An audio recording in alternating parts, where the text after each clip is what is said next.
আমি এই প্ৰত্যাহ্বান জনাইছিলো যে তদন্ত হোক আৰু দুধ কা দুধ পানী কা পানী ওলাই যাওক। যদি আমি কেলেংকাৰী কৰি আমি যদি 2 নম্বৰী কৰি সঁচাকে যদি চাকৰিটো লৈছো তেতিয়াহলে নিশ্চিতভাৱে আমাৰ চাকৰিটো যাব লাগে। আমাৰ মানে মোৰ চাকৰি নহয়, গীতাশ্ৰী তামুলীৰ চাকৰিটো যাব লাগে, মোৰ ৱাইফৰ চাকৰিটো যাব লাগে। আৰু যোৱাই নহয় মই ভাবিম যে যদি 2 নম্বৰী কৰি চাকৰিটো লৈছে তেতিয়াহলে গীতাশ্ৰী তামুলীও জেলত থাকিব লাগে। আৰু যিসকলে চাকৰিটো দিছিলে তেখেতসকলৰ ওপৰতো ব্যৱস্থা তেতিয়া হ'ব লাগে, যদিহে কেলেংকাৰী কৰি দিছিলে। অসমৰ শিক্ষা জগতখনৰ প্ৰতি অপমান আছিলে আৰু অসমৰ কলেজ শিক্ষকসকলৰ প্ৰতি অপমান আছিলে। সেইকাৰণে আমি এই প্ৰত্যাহ্বান জনাইছিলো যে তদন্ত হোক আৰু দুধ কা দুধ পানী কা পানী ওলাই যাওক। যদি আমি কেলেংকাৰী কৰি আমি যদি 2 নম্বৰী কৰি সঁচাকে যদি চাকৰিটো লৈছো তেতিয়াহলে নিশ্চিতভাৱে আমাৰ চাকৰিটো যাব লাগে। আমাৰ মানে মোৰ চাকৰি নহয়, গীতাশ্ৰী তামুলীৰ চাকৰিটো যাব লাগে, মোৰ ৱাইফৰ চাকৰিটো যাব লাগে। আৰু যোৱাই নহয় মই ভাবিম যে যদি 2 নম্বৰী কৰি চাকৰিটো লৈছে তেতিয়াহলে গীতাশ্ৰী তামুলীও জেলত থাকিব লাগে। আৰু যিসকলে চাকৰিটো দিছিলে তেখেতসকলৰ ওপৰতো ব্যৱস্থা তেতিয়া হ'ব লাগে, যদিহে কেলেংকাৰী কৰি দিছিলে। আমি এই প্ৰত্যাহ্বান জনাইছিলো যে তদন্ত হোক আৰু দুধ কা দুধ পানী কা পানী ওলাই যাওক। যদি আমি কেলেংকাৰী কৰি আমি যদি 2 নম্বৰী কৰি সঁচাকে যদি চাকৰিটো লৈছো তেতিয়াহলে নিশ্চিতভাৱে আমাৰ চাকৰিটো যাব লাগে।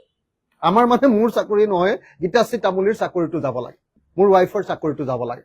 আৰু যোৱাই নহয় মই ভাবিম যে যদি 2 নম্বৰী কৰি চাকৰিটো লৈছে তেতিয়াহলে গীতাশ্ৰী তামুলীও জেলত থাকিব লাগে। আৰু যিসকলে চাকৰিটো দিছিলে তেখেতসকলৰ ওপৰতো ব্যৱস্থা তেতিয়া হ'ব লাগে, যদিহে কেলেংকাৰী কৰি দিছিলে।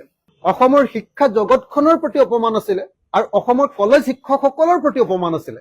সেইকাৰণে আমি এই প্ৰত্যাহ্বান জনাইছিলো যে তদন্ত হোক আৰু দুধ কা দুধ পানী কা পানী ওলাই যাওক। যদি আমি কেলেংকাৰী কৰি আমি যদি 2 নম্বৰী কৰি সঁচাকে যদি চাকৰিটো লৈছো তেতিয়াহলে নিশ্চিতভাৱে আমাৰ চাকৰিটো যাব লাগে। আমাৰ মানে মোৰ চাকৰি নহয়, গীতাশ্ৰী তামুলীৰ চাকৰিটো যাব লাগে, মোৰ ৱাইফৰ চাকৰিটো যাব লাগে। আৰু যোৱাই নহয় মই ভাবিম যে যদি 2 নম্বৰী কৰি চাকৰিটো লৈছে তেতিয়াহলে গীতাশ্ৰী তামুলীও জেলত থাকিব লাগে। আৰু যিসকলে চাকৰিটো দিছিলে তেখেতসকলৰ ওপৰতো ব্যৱস্থা তেতিয়া হ'ব লাগে, যদিহে কেলেংকাৰী কৰি দিছিলে। আমি এই প্ৰত্যাহ্বান জনাইছিলো যে তদন্ত হোক আৰু দুধ কা দুধ পানী কা পানী ওলাই যাওক। যদি আমি কেলেংকাৰী কৰি আমি যদি 2 নম্বৰী কৰি সঁচাকে যদি চাকৰিটো লৈছো তেতিয়াহলে নিশ্চিতভাৱে আমাৰ চাকৰিটো যাব লাগে। আমাৰ মানে মোৰ চাকৰি নহয়, গীতাশ্ৰী তামুলীৰ চাকৰিটো যাব লাগে, মোৰ ৱাইফৰ চাকৰিটো যাব লাগে।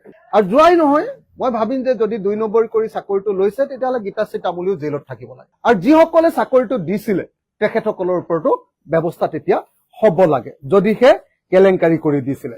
অসমৰ শিক্ষা জগতখনৰ প্ৰতি অপমান আছিলে আৰু অসমৰ কলেজ শিক্ষকসকলৰ প্ৰতি অপমান আছিলে।